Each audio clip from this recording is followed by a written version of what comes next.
하나님께서 올해 시작하면서 저에게 어떤 특별한 마음을 주셨습니다. 뭐냐면 각 매월마다 특별한 주제를 가지고 주님께서 말씀을 주시겠구나라는 그런 감동이 있었고, 또 이번 달에는 사실 주님께서 주신 그 주제는 뭐냐면 회개였습니다. 회개. 우리가 어떻게 하면 온전한 회개를 이룰 수 있을까? 그것이었습니다. 그래서 아버지 하나님, 우리가 회개해야 되는데 주님, 우리의 마음이 정말 진실로 주님 앞에 열려지고 주님의 은혜 가운데 우리가 우리 죄를 토설한다, 그렇게 성경은 표현하는데, 그런 은혜가 우리에게 있어야 되겠습니다. 그래서 전능하신 아버지 앞에 나오는 그 예배가 실제가 돼야 되겠습니다. 그렇게 이제 기도하면서 이 말씀을 계속해서 나누게 됩니다. 그래서 우리가 1월 달 첫 주부터 나눈 게 뭐냐면, 왜 하나님을 두려워해야 되나, 그런 주제로 우리가 계속해서 나눴습니다. 이 시대는 특별히 하나님을 가볍게 여기는 시대입니다. 믿음의 사람들에게 그런 성향이 두드러지게 나타나는 것을 봅니다. 옛날만큼 우리가 하나님을 믿는 믿음이 무겁지가 않습니다. 주님 앞에 나오는 것이 그렇게 어렵지가 않습니다. 왜냐하면 그 은혜가 항상 은혜 가운데 있다고 믿기 때문에. 물론 그것은 맞는 것입니다. 그러나 그 은혜가 모든 사람에게 흘러넘치는 것은 아닙니다. 준비된 자에게, 회개하는 자에게, 그 은혜의 가치를 아는 사람들에게 그 은혜가 흘러넘치는 것이지, 모든 사람에게 흘러넘친다고 해서 그것이 그의 삶 가운데 담기는 것은 아닙니다. 그래서 우리가 빌립보서 2장 12절 말씀을 통해서 하나님 주신 구원을 이루기 위해 노력하며 두려움과 떨림으로 힘쓰시기 바랍니다 라는 말씀을 드렸습니다. 그러니까 하나님을 두려워하는 믿음이 구원을 온전케 한다는 것입니다. 그래서 왜 그래야 되는가? 절대로 우리가 하나님을 두려워하는 사람은 죄를 가볍게 여기지 않는다는 것입니다. 죄를 싫어한다는 것입니다. 하나님을 두려워하는 믿음이 있는 사람은 절대로 말씀을 가볍게 여기지 않는다는 것입니다. 어제 들었던 말씀 오늘 또 듣네 라고 생각하지 않는다는 것입니다. 그리고 하나님을 두려워하는 믿음의 사람은 천국을 소중히 여기고, 또 지옥을 두려워하고 지옥 가는 사람들을 긍휼히 여길 수 있는 그런 은혜가 그들에게 있습니다. 그래서 우리가 붙든 말씀이 마태복음 10장 28절 말씀이었죠. 몸은 죽일 수 있으나 영혼은 죽일 수 없는 사람을 두려워하지 마라. 영혼과 몸을 모두 지옥에 던져 멸망시킬 수 있는 분을 두려워하라 라고 예수님께서 우리에게 주신 말씀을 붙들었습니다. 그래서 우리가 전한 말씀이, 우리의 마음이 주님 앞에, 우리의 마음을 주님께서 감찰하고 계신다. 무엇보다 내 마음을 지켜라. 이는 생명의 근원이 마음에서부터 흘러나오기 때문입니다. 생명이 흘러나오면 생명으로 흘러가고, 그 안에 사망의 어둠의 것들이 흘러나오면 어둠으로 흘러가는 것이 인생이다라는 것입니다. 그래서 하나님께서 우리에게, 하나님은 중심을 보신다, 마음을 보신다 라는 말씀들을 우리가 나눴습니다. 숨차게 제가 한번 다 이렇게 읽었습니다. 오늘을 우리가 함께 나눈 말씀의 제목은 버리지 않으시는 하나님과 버리시는 하나님입니다. 버리지 않으시는 하나님과 버리시는 하나님. 왜 신학자들이 헛갈리는가? 똑같은 말씀들이 성경에 다 나와 있기 때문입니다. 하나님은 버리시는 하나님이다. 버린다는 것이죠. 하나님은 끝까지 버리시지 않는 하나님이다 라는 말씀이 성경에 다 나오기 때문입니다. 그러면 듣는 우리들은 고민됩니다. 하나님이 어떤 분이냐 도대체? 하나님 버리신다는 거야? 아니면 버리지 않으신다는 거야? 이게 헷갈리는 것이죠.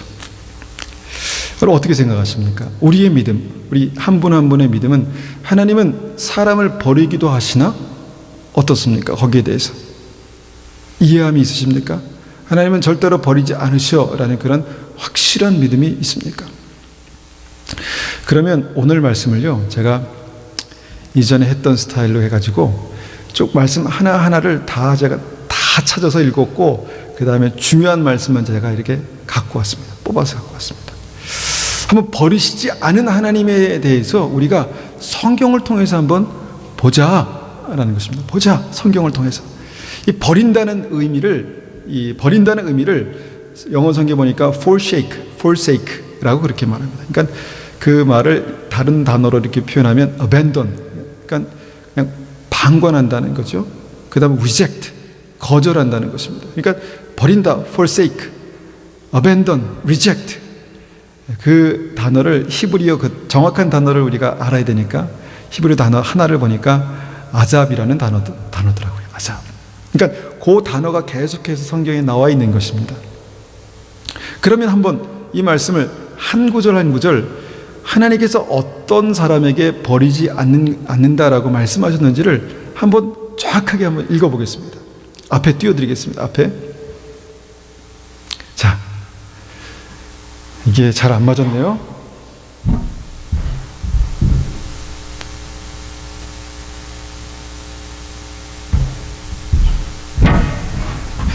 네, 다른 분들도 이해하시겠죠? 네, 제가 잠깐 와서. 자, 보십시오. 여호수아 1장 5절 말씀입니다. 내가 모세와 함께 했던 것처럼 너도 함께 할 것이며 내가 살아있는 동안에는 너를 막을 사람이 아무도 없을 것이다. 나는 너를 떠나지 않을 것이며 결코 너를 홀로 내버려두지 않을 것이다. 똑같은 단어입니다. 홀로 너를 버려두지 않을 것이다. abandon, reject, azab 하지 않을 것이다. 그런데 7절 말씀은 그러한 사람들에 대해서 다시 한번 주시는 어떤 명령 말씀이 있습니다. 7절 보니까 힘을 내고 용기를 가져라. 내 종 모세가 너에게 준 모든 가르침을 빠짐없이 지키도록 하여라. 내가 그 가르침을 행하며 왼쪽으로나 오른쪽으로 치우치지 않고 그대로 지키면 하는 일마다 다 잘 될 것이다. 그러니까 하나님께서 어떤 약속을 주실 때는요, 보니까 어떤 조건이 있습니다. 그 말씀을 받을 만한 조건이 있는 사람들이 있었다라는 것이죠. 우리는 이 말씀을 읽으면서 야, 하나님께서 나와 함께 하신다. 또 모세와 여호수아와 함께 하신 것처럼 나와 함께 하신다. 그래서 살아있는 동안 내가 어디로 가든지 형통케 하신다. 그것을 믿습니다. 그런데 우리가 자세히 봐야 될 것이 7절입니다. 하나님께서 이런 믿음의 사람들에게 이것을 요구하시는구나 라는 것을 우리가 생각해 봐야 합니다. 말씀을 붙들고 좌로나 우로나 치우치지 말라. 이 말씀이 무슨 뜻인가가 우리에게 굉장히 중요합니다. 그러면 하나님께서 절대로 우리를 버리시지 않겠다고 말씀하셨기 때문입니다. 여러분, 제가 만약에 이 말씀을 무시하고 좌로나 우로나 항상 치우치면 어떻게 되겠습니까? 어떻게 될까요? 오래 참으시겠죠? 그런데 이 말씀이 그대로 나의 삶 속에 형통한 은혜로 나타날까? 여기는 퀘스천입니다. 의문입니다. 그 다음에 또 말씀 보겠습니다. 사무엘상 12장 20절. 사무엘상 12장 20절에도 말씀하십니다. 사무엘이 대답했습니다. 두려워하지 마시오. 여러분은 나쁜 일을 하였지만 이제부터라도 여호와를 떠나지 마시오. 온 마음을 다하여 여호와를 섬기시오. 우상들은 아무 소용이 없어. 그러므로 우상을 섬기지 마시오. 우상은 여러분을 구해줄 수 없고 또 도와줄 수도 없어. 우상은 쓸데없어. 여호와께서는 자기 이름을 위하여 자기 백성을 버리지 않으실 것이요 그분은 여러분을 자기 백성으로 삼은 것을 기뻐하고 계시오. 자, 하나님께서 자기 백성을 버리지 않을 것이다 라고 그렇게 강력하게 말하고 있습니다. 물론 이 이스라엘 백성들은 죄를 지었습니다. 죄가 있을 때마다 하나님께서 어떤 다른 민족들을 일으키셔서 그들을 벌하셨습니다. 그런데 아예 버리지는 않으셨습니다. 하나님께서 그 벌한 백성들에게 다시 한번 두려워하지 말고 여러분들이 이전에 온전한 삶으로 살지 못했지만 이제부터라도 주님을 떠나지 말고 마음을 다하여 하나님만을 붙들면 섬기면 자기 백성을 버리지 않을 것이다 말씀하셨습니다. 그러니까 버리지 않는다는 말씀 앞에 어떤 주님의 약속, 명령이 있었다는 것이죠. 그런데 만약에 이스라엘 백성들이 이 20절 말씀을 무시하고 가볍게 여기고 또 별로 하찮게 여겼다면 어떻게 됐을까? 이것도 퀘스천입니다. 그 다음 말씀 보겠습니다. 열왕기상 6장 12절 말씀에 이렇게 말씀하십니다. 그 주보에 제가 다 적어드렸거든요. 나중에 집에 가서 찾아보십시오. 내가 이 성전을 건축하였도다. 이제 내 모든 율법과 계명을 잘 지켜라. 그러면 내가 내 아버지 다윗에게 약속했던 것을 너에게 이루어 주겠다. 나는 이스라엘 자손과 더불어 살 것이며 결코 이스라엘 백성을 저버리지 않을 것이다. 결코 이스라엘 백성을 버리지 않을 것이다 말씀하셨습니다. 얼마나 귀한 약속입니까? 하나님께서 결코 버리시지 않는다고 약속하셨다. 그런데 이 말씀은 다윗이 솔로몬에게 주는 주님께 들어서 하나님께 들어서 솔로몬에게 준 말씀입니다. 율법과 계명을 잘 지켜라. 내 아버지 다윗에게 약속했던 것을 너에게 이루어 주겠다. 그 다윗으로부터 주신 그 약속이 그 아들에게 이루어질 것이다 라고 그렇게 말씀하시는 그런 부분입니다. 시편 9장 10절, 10편 9편 10절 보면 여호와여 주의 이름을 아는 주를 의지하오니 이는 주를 찾는 자들을 버리지 아니하심이라. 여기도 주를 찾는 자들을 버리지 않는 하나님, 주님을 찾는 자들을 버리지 아니하시는 하나님이 나와 있습니다. 딱딱하지만 정신을 한번 탁 차리고 들어보십시오. 시편 37편 27절에 이렇게 말씀하십니다. 악에서 떠나 선을 행하라. 그리하면 영원히 살리라. 여호와께서 정의를 사랑하시고 그의 성도를 버리지 아니하심이로다. 그들은 영원히 보호를 받으며 악인의 자손은 끊어지리로다. 자, 여기서 보니까 악에서 떠나 선을 행하라. 그리하면 영원히 살리라. 그의 성도를 버리지 아니하심이로다. 하나님께서 그의 백성들을 악에서 떠나고 주님의 말씀대로 살려는 하나님 백성들을 영원히 살게 하시고 버리지 않겠다 약속하셨습니다. 자, 우리가 구약에 있는 이 버리지 않겠다는 약속의 말씀을 보았는데 신약에 나와 있는 버리지 않겠다는 약속의 말씀을 한번 보겠습니다. 자, 버리다, forsake라고 말씀드렸죠. 이것을 헬라어로 보니까 엔카탈레이포라고 그렇게 이제 그 단어가 있습니다. 이 단어가 이제 각 말씀에 이제 쓰였습니다. 히브리서 13장 5절에 보니까 이렇게 말씀합니다. 돈을 사랑하지 말고 있는 바를 족한 줄로 알라. 그가 친히 말씀하시기를 내가 결코 너희를 버리지 아니하고 너희를 떠나지 아니하리라 하셨느니라. 자, 누구를 버리지 아니하시고 떠나지 않겠다고 말씀하셨습니까? 그 앞에 주님께서 주신 그 명령을 붙든 자에게 주신 약속이라는 것입니다. 돈을 사랑하지 말고 있는 바를 족한 줄로 알라. 그가 친히 말씀하시기를 내가 결코 너희를 버리지 아니하고 떠나지 아니하였다. 이 똑같은 말씀이 이제 여러 군데 쓰였고요. 또 로마서 11장 말씀에는 이것과 똑같은 단어는 아니지만 이 다른 어떤 그 의미의 버린다는 그런 말씀이 있습니다. 자, 11장 1절에 보니까 그러므로 내가 말하노니 하나님이 자기 백성을 버리셨느냐? 그럴 수 없느니라. 나도 이스라엘인이요 아브라함의 씨에서 난 자요 베냐민 지파라. 하나님이 그 미리 아신 자기 백성을 버리지 아니하셨나니. 자, 여기서 버리지 아니하였다, 백성을 버리시지 않는다, 이 단어는요 아까 말씀드린 엔카텔레이포하고 틀린 단어입니다. 이 단어는 아포테오라는 그런 단어인데 이 단어의 의미는 뭐냐면 reject하다라는 그런 단어입니다. 거절하다. 그러니까 그러므로 내가 말하노니 하나님이 자기 백성을 거절하겠느냐? 이 말은 어떠냐면 하나님께 나오고 그의 은혜를 구하러 주님 앞에 나오는 그 백성을 거절하겠느냐? 그렇지 않을 것이다. 그렇지 않으신다라는 그런 어떤 의미의 말씀이죠. 자, 이같이 우리가 대충 구약과 신약에 하나님께서 버리시지 않는다라는 그런 말씀을 살펴보았습니다. 그런데 그 말씀 보면서 무엇을 우리가 볼 수 있냐면 어떤 하나님의 성품을 볼 수 있습니다. 하나님의 성품. 그러니까 하나님이 어떠한 분이신가라는 것을 볼 수가 있다는 것이죠. 근데 하나님이 어떠한 분이신가에는 그 앞에 그 버리지 않는 것에 대한 부연 설명 조건들이 있습니다. 그러니까 하나님이 무엇을 원하시나, 무엇을 기뻐하시나, 어떤 사람들을 긍휼히 여기시고 어떤 사람들을 받으시나라는 어떤 조건들이 그 앞에 항상 붙어 있다는 것입니다. 하나님을 찾는 백성들을 거절하지 않으신다.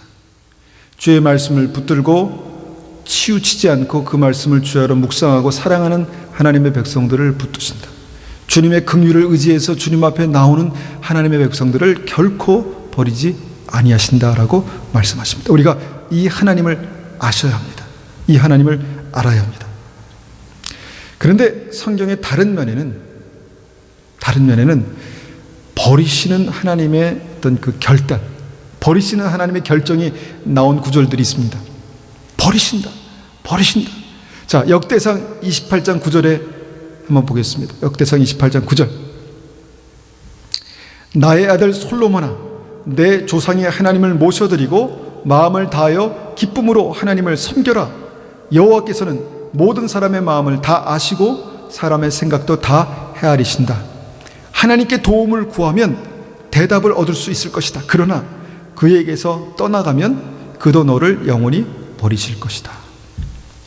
자, 이것이 누구의 말이냐면 하나님 마음에 합한 다윗의 말입니다.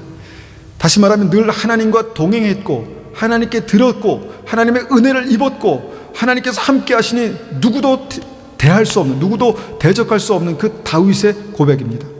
그리고 이 말씀은 다윗이 노년에 그의 아들 솔로몬에게 왕위를 물려주는 그 자리에서 그 정말 유언과 같이 남긴 말입니다. 내가 평생을 믿음으로 살아봤더니 우리 하나님은 이런 분이시더라 라고 그렇게 고백하고 말해주는 그런 대목입니다.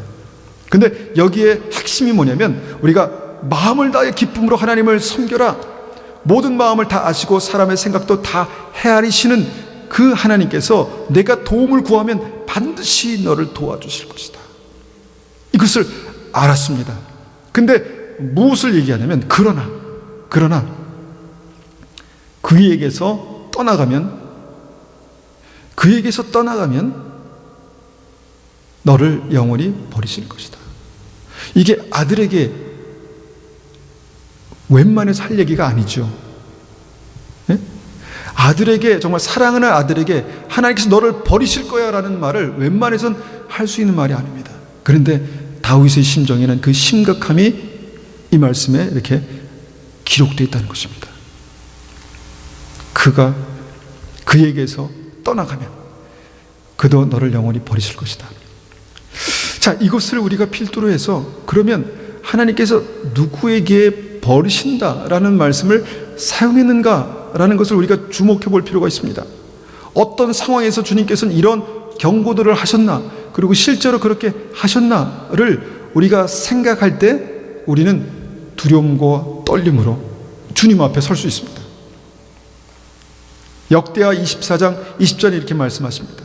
이에 하나님의 영이 제사장 여호야다의 아들 스가랴를 감동시키매 그가 백성 앞에 서서 높이 서서 그에게 이르되 하나님이 이같이 말씀하시기를 너희가 어찌하여 여호와의 명령을 거역하며 스스로 형통하지 못하게 하느냐 하셨나니 너희가 여호와를 버렸으므로 여호와께서도 너희를 버리셨느니라.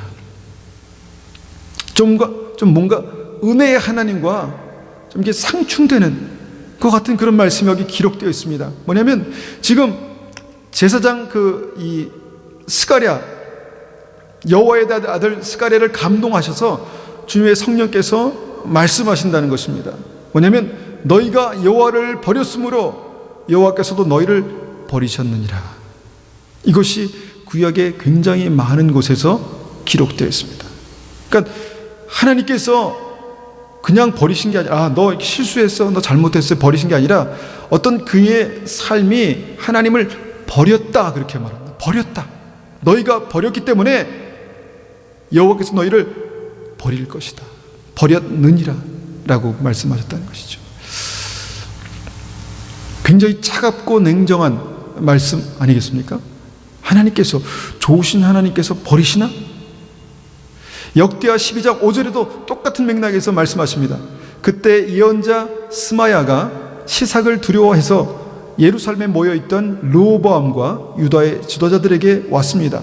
스마야가 그들에게 말했습니다. 여호와께서 이렇게 말씀하셨소. 너희가 나를 저버렸으니 나도 너희를 버려 너희를 시삭에게 넘겨주겠다.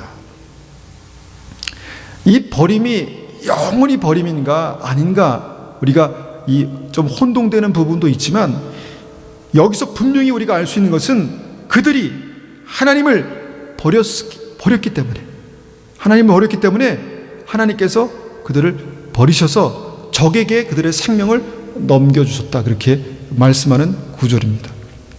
자, 하나님이 누구신가는 말씀을 통해서 우리가 알 수 있습니다. 하나님이 어떤 분이신가는 하나님의 말씀을 통해서 우리가 정확히 알 수 있는 것이죠. 신학이나 누구의 설명이 아니라 주님의 말씀을 통해서 알 수 있습니다. 자, 사무엘상 15장 23절에도 똑같이 말씀합니다. 이것은 그 아말렉과의 전쟁에서 이제 사울 왕이 하나님을 거역하고 또 그렇게 했을 때 말씀한 내용인데, 23절에 이렇게 말씀합니다. 이는 거역하는 것은 점치는 죄와 같고 완고한 것은 사신 우상에게 절하는 죄와 같음이라. 왕이 여호와의 말씀을 버렸으므로 여호와께서도 왕을 버려 왕이 되지 못하게 하셨나이다 하니. 물론 이것은 그 왕위에서 하나님께서 버리실 것이다 라는 그 의미입니다. 그런데 왕위에서 버려진 사울이 나중에 그 인생이 어떻게 됐습니까? 왕위에서만 내려와서 행복하게 주님을 섬기며 살았나요? 아닙니다. 주님 없이 평생을 그렇게 살다가 전장에서 그냥 허망하게 죽었습니다. 그러니까 하나님께서 버리신다는 것이 결코 그렇게 유쾌한 것이 아닙니다. 좋은 것이 아닙니다. 사울이 여호와의 말씀을 버렸으므로 이 성경을 버렸다는 것입니다.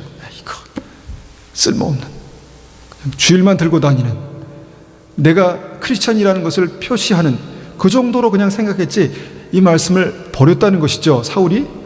그랬더니 하나님께서 그를 버려서 왕이 되지 못하게 하셨다, 형통하지 못하게 하셨다라는 것을 말씀하는 구절입니다. 똑같은 맥락에서 예레미야 15장 6절에도 말씀하십니다. 여호와께서 이르시되 내가 나를 버렸고 내게서 물러갔으므로 내게로 내 손을 펴서 너를 멸하였노니 이는 내가 내 뜻을 돌이키기에 지쳤음이로다. 그러니까 한두 번이 아니었다는 거죠. 이스라엘 백성들의 그 역사를 보면 하나님을 버리고 또 버리고 또 버리고 한두 번이 아니었다는 것이죠. 그런데 하나님께서 그것에 대해서 뭐라고 말씀하시냐면 내가 뜻을 돌이키기에 지쳤다, 그렇게 말씀하셨다는 것입니다. 뜻을 돌이키기에 내가 지쳤다. 여러분, 이 말씀을 통해서 우리가 보는 것은 뭐냐면, 하나님은 우리의 어떤 삶으로 말미암아서 우리가 하나님을 버리는 것이 얼마나 위험한 것인지, 얼마나 두려운 것인지를 분명히 성경에 그렇게 기록해 두셨다는 것입니다. 여러분, 이것이 구약의 하나님입니다. 버리시는 하나님입니다. 그런데 어떤 사람들은 이 구약의 하나님이기 때문에 그런 거야. 구약의 하나님은 원래 그렇게 어떤 그 칼같이 아주 그냥 정확하게 말씀하시고 그 칼같이 정확하게 벌하시는 그런 하나님이시기 때문에 우리가 그렇게 말할 수 있어. 그런데 신약은 달라, 그렇게 말하는 사람도 있습니다. 신약은 다를까요? 신약은 다를까요? 아까 말씀드렸죠. 모든 사람을 그냥 아무 실수 한 번 했다고 해서 버리시는 분은 아니십니다. 네가 마음에 안 나 버릴 거야, 이런 분이 아니라는 거죠. 근데 우리가 신약에서 이제 하나님께서 어떻게 하시는 분이신가를 볼 수 있는 말씀들이 이제 몇 구절 있는데, 히브리서 6장 4절 6절입니다. 우리가 알고 있는 말씀이기도 한데 잘 보십시오. 변화된 새 생활로 다시 돌아오지 못하는 사람들도 있습니다. 변화된 새 생활로 다시 돌아오지 못하는 사람들도 있습니다. 그들은 한때 하나님의 빛 가운데 살았고 하늘의 은사를 맛보며 성령을 경험한 사람이었습니다. 사람들은, 신학자들은 이것을 구원받은 사람이다 안 받은 사람이다 자꾸 따지기를 좋아하는데, 여러분 그냥 이 자체를 그냥 보십시오. 하나님의 빛 가운데 살았고 하나님의 은사를 맛보고 성령을 경험한 믿음 좋은 사람들이었다는 것입니다. 믿음 좋은 사람들이었습니다. 하나님의 선한 말씀과 앞으로 올 새로운 세상의 능력도 받았습니다. 믿음의 권세 능력도 있었던 사람이다 라고 그렇게 말씀합니다. 그런데 그들이 그리스도를 떠나버렸습니다. 자, 누가 떠났습니까? 하나님이 떠나셨습니까? 그들이 결정해서 그들이 마음을 딱 먹고 하나님을 떠나버렸다, 그리스도를 떠나버렸다, 그렇게 말씀합니다. 물론 이것은 한두 번 내 삶의 어떤 바쁜 일이나 그런 것 때문에 내가 주님을 멀리 했다라는 것을 말하는 것은 아닙니다. 그냥 완전히 삶의 방향을 돌이켜서 하나님을 등지고 반대길로 나갔다는 것입니다. 그런데 그들이 그리스도를 떠나버렸습니다. 이들을 다시 돌이킬 수 있는 방법은 없습니다. 얼마나 냉정합니까? 이들을 다시 돌이킬 수 있는 방법은 없습니다. 이게 성경입니다.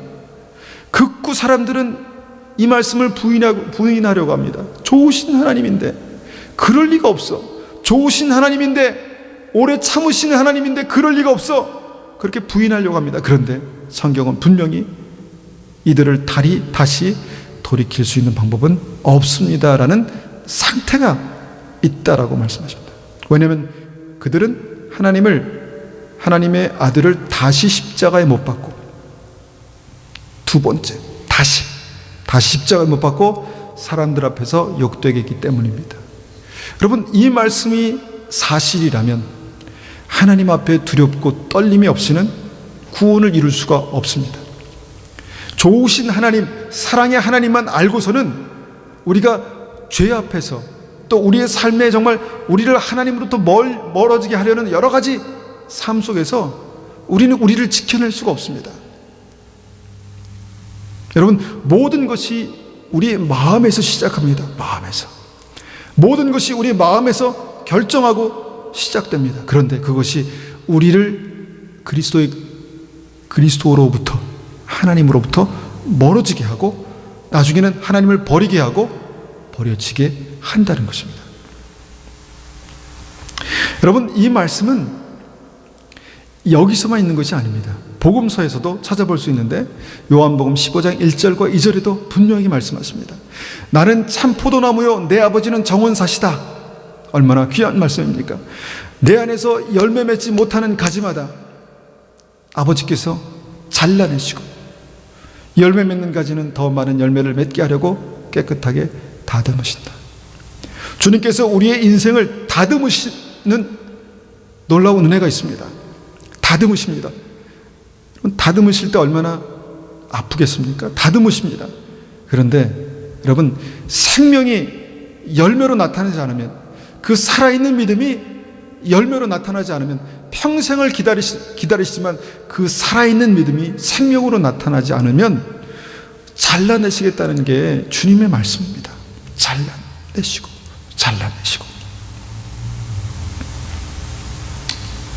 그리고 요한계시록에서도 하나님의 교회에게 주님께서 말씀하시는 내용이 있습니다. 하나님의 교회, 택하신 하나님의 교회에게, 라오디게 교회에게 주님께서 말씀하십니다. 나는 내 행위를 알고 있다. 내가 차지도 않고 덥지도 않으니 차든지 덥든지 한쪽이 되어라. 내가 미지근하여 어느 쪽도 아니니 내가 너를 내 입에서 뱉어내겠다. 표현만 다를 뿐입니다. 주님께서 뱉어내겠다는 것은 버려지는 것입니다. 여러분, 뱉어낸 것을 다시 입에 주워 담는 사람들이 있습니까? 떠나는 것입니다. 떠나는 것입니다. 그러니까 표현만 다를 뿐이지 정말 우리의 믿음이 주님 앞에 두렵고 떨림으로 정말 날마다 뜨거워져야 되는 게 그게 맞는 것입니다. 날마다 차가워지고 있으면 두려워해야 하는 것입니다. 무엇이 문제일까? 내 믿음이 무엇이 문제일까? 왜 내 마음속에 그 뜨거움이 없는 것일까? 내가 왜 주님을 점점 더 뜨거움으로 주 앞에 나가지 못하는 것일까? 고민해 봐야 됩니다. 여러분, 굉장히 많이 찾을 수 있습니다. 또 한 구절을 보겠습니다. 마태복음 12장 32절에도 말씀하십니다. 또 누구든지 말로 인자를 거역하면 사하심을 얻되 누구든지 말로 성령을 거역하면 세상과 오는 세상에서도 사하심을 얻지 못하리라. 하나님께 사하심을 얻지 못하는 죄도 있습니다. 우리가 성령을 회박하는 죄라고 그렇게 말하는데, 하나님께서 사하심을 얻지 못하는 죄가 있다라는 것은 우리가 분명히 알고 있습니다. 그러니까 하나님을 믿는 믿음으로 우리가 주님을 섬긴다는 것은 사랑의 하나님, 은혜의 하나님, 우리의 아버지가 되셔서 우리에게 좋은 것을, 가장 좋은 것을 주시기 원하시는 그 하나님의 은혜를 누리는 것입니다. 그것이 우리의 믿음입니다. 그러나 그 은혜를 누리기 위해서 우리가 꼭 붙들어야 될 그 하나님을 경외하는 믿음, 두려워하는 믿음, 그것이 있다는 것입니다. 왜 두려워해야 되는지 오늘 이 말씀에서 하나님은 버리시기도 하신다.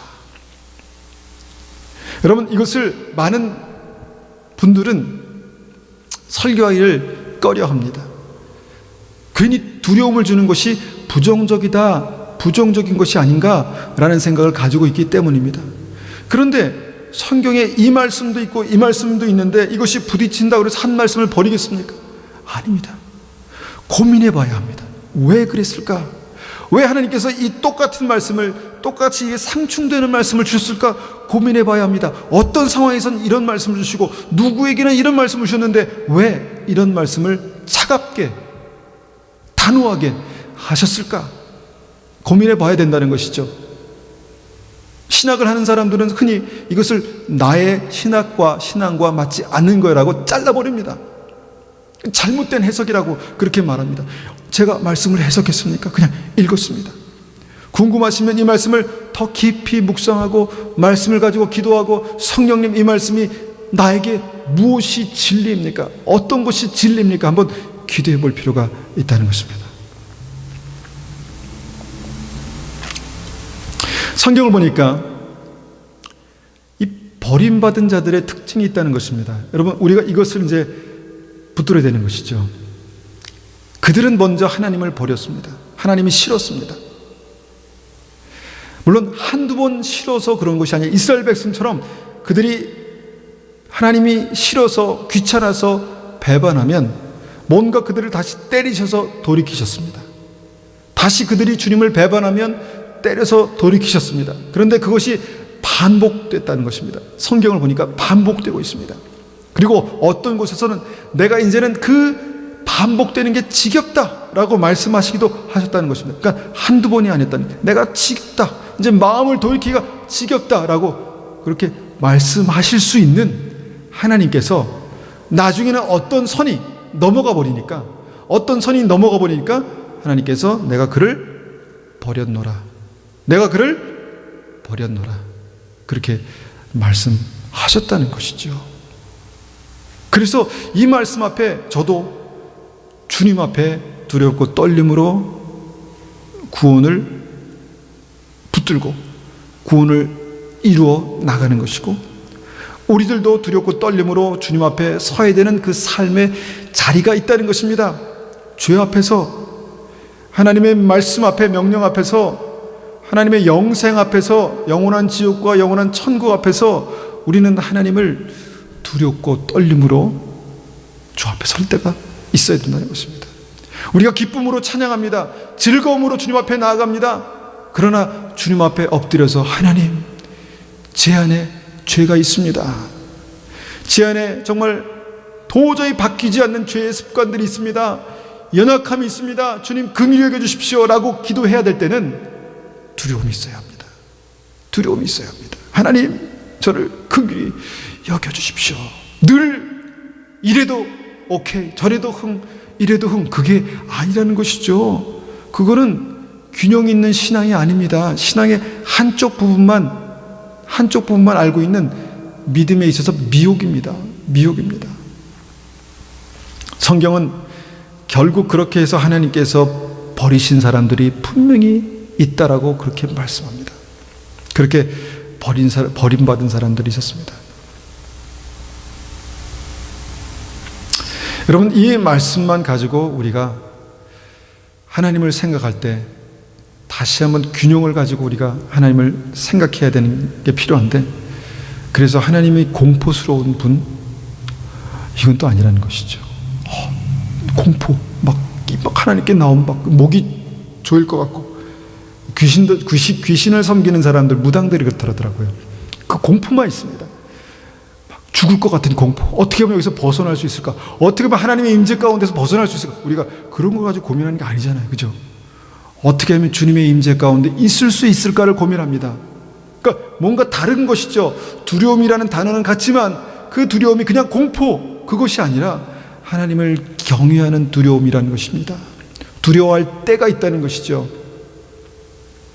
하나님은 이 말씀을, 두 가지 말씀을 주시면서 우리를 기다리시고 오래 참으시는 분이십니다. 우리를 기다리시고 오래 참으시고, 기다리시고 오래 참으시고, 회개할 때 용서하시고 기뻐하시고, 다시 한번 우리를 세우시고, 우리의 상한 것들을 치료하시고, 우리를 세우시고 회복하시고.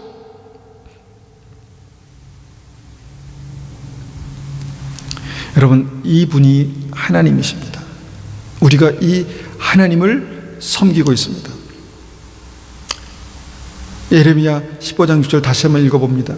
여호와께서 이르시되 네가 나를 버렸고 내게서 물러갔으므로 내게로 내 손을 펴서 너를 멸하였노니 이는 내가 뜻을 돌이키기에 지쳤음이로라.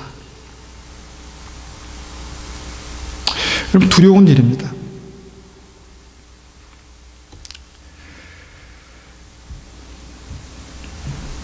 솔로몬이요, 이 말씀을 듣고도 처음에는 믿음으로 살았습니다. 처음에는 그 말씀대로 하나님을 경외하고 하나님께 성전을 짓고 그 믿음으로 살았습니다. 그런데 왕으로 살다 보니까 이 우리보다 강한 나라들이 주변에 막 있었다는 것입니다. 그리고 위협이 되는 그런 나라들이 있었다는 것입니다. 늘 불안했습니다. 그래서 그들의 딸들, 공주를 데려와서 자기의 부인으로 삼기 시작했습니다. 이방의 공주들을 부인으로 삼기 시작했습니다. 그런 과정에서 그들이 몸만 온 것이 아니라 그들의 컬처, 그들의 신, 그들의 우상들도 같이 오게 됩니다. 그리고 그들을 배려하고 그들을 존중하다 보니까 그 우상들이 그들의 방에만 있었던 것이 아니라 우상들을 섬길 수 있는 그들의 어떤 성전을, 신당을 만들어주기 시작했습니다. 그래서 나는 하나님을 섬기는 거야, 나는 하나님을 섬기는 거야, 그렇게 말하고 있으면서 그것들을 하나하나씩 용인하기 시작했습니다. 그리고 성경을 보면 그 말년의 솔로몬의 삶을 주님께서 축복이라고, 형통이라고 말씀하시지 않습니다. 내가 이방 민족들을 들어서 치겠다. 그러나 솔로몬이 살아있을 때까지는 놔두겠다, 봐주겠다. 그 아버지를 생각해서 내가 솔로몬이 살아있을 때까지는 놔두겠다. 그러나 내가 반드시 칠 것이다. 그리고 그 아들에서 그 나라를 가르치고 또 정말 그 하나님의 그 치시는 그런 일들이 나타납니다. 그러니까 참 마음을 지키기가 참 쉽지 않다는 것이죠. 그러니까 마음을 지키기가, 그 하나님의 영광과 은혜를 경험한 솔로몬조차 그렇게 마음을 빼앗길 수 있는 것이 인생이라는 것입니다. 우리의 인생이라는 것입니다. 그렇기 때문에 우리가 하나님을 끝까지 두려워하는 그 믿음을 갖지 못하면 우리의 인생의 어떤 곳에서 우리가 또 나는 하나님이 귀찮아, 불편해, 그냥 주일에만 내가 잠깐 만나는 것은 오케이, 그렇지만 하나님께서 내 삶에 오시는 것은 나는 불편해 라고 그렇게 느껴질 때가 있다는 것이죠. 그래서 오늘 말씀의 결론은 뭐냐면 하나님을 두려움으로 간절히 찾으라는 것입니다. 결론은 두려움으로 도망가라는 게 아니잖아요. 두려움으로 찾으라는 것입니다. 그러면 하나님께서 결코 너를 버리지 않겠다, 결코 너를 떠나지 않겠다. 네가 그 믿음으로 살려고 오늘도 발버둥치며 그렇게 나아가는 내 모습을, 내 중심을, 내 마음을 내가 보았다. 내가 너를 반드시 축복하겠다. 내가 너의 삶을 반드시 곧게 세우리로다. 그렇게 말씀하신다는 것입니다. 여러분, 이 예배가 무엇입니까? 그 믿음으로 나가는 것입니다. 우리의 느낌대로가 아니라 그 믿음으로, 그 말씀을 가지고 주님 앞에 나아가는 것이 예배고, 기도가 무엇입니까? 내가 원하는 것을 막 달라고 구하는 게 기도가 아니라 이 말씀을 붙들고 하나님을 찾아가는 것입니다. 하나님, 나 인생이 정말 그렇게 주의 손에 붙들리게 도와주십시오. 나의 삶 가운데 정말 다시 한번 이 죄에서 떠나는 날마다 정결케 되는 그네가 있게 도와주십시오. 예수님의 보혈로 내 마음을 정결케 해주십시오. 그래서 내 마음속에 생명이 흘러나올 수 있도록 주님 붙들어 주십시오. 그 사람에게 하나님의 사랑과 호의가 부어지는 것입니다. 우리에게 그 약속이 있습니다. 우리에게 그 약속이 있습니다. 우리가 그러한 은혜를 입고 살 것입니다. 왜 아멘 안 하십니까? 우리에게 그 약속이 있습니다. 그리고 우리는 그렇게 살 수 있습니다. 그리고 살 것입니다. 살 것입니다. 반드시 그런 은혜가 우리에게 나타나야 합니다. 그것이 생명의 증거입니다. 그리고 우리는 반드시 그렇게 될 것입니다. 부르짖으라, 응답하리라, 두드려라, 열릴 것이다, 찾아라, 찾을 것이다. 우리가 그 믿음으로 주님을 찾으면 하나님은 우리를 그 약속으로 만나 주실 것입니다. 우리 한번 같이 기도하겠습니다. 하나님, 우리의 믿음이 하나님 이렇게 될 수 있도록 도와주십시오. 우리는 연약합니다. 부족합니다. 그렇지만 끝까지 주님을 버리지 않고, 끝까지 주님을 놓지 않고 주님을 붙들며 주님 앞에 나아가기를 원합니다. 우리의 연약함을 있는 모습 그대로 주님 앞에 나오지만 주님, 그때에도 우리가 주님을 간절히 붙드는 은혜가 있기를 원합니다. 주님 붙들어 주십시오. 그렇게 한번 같이 기도하겠습니다.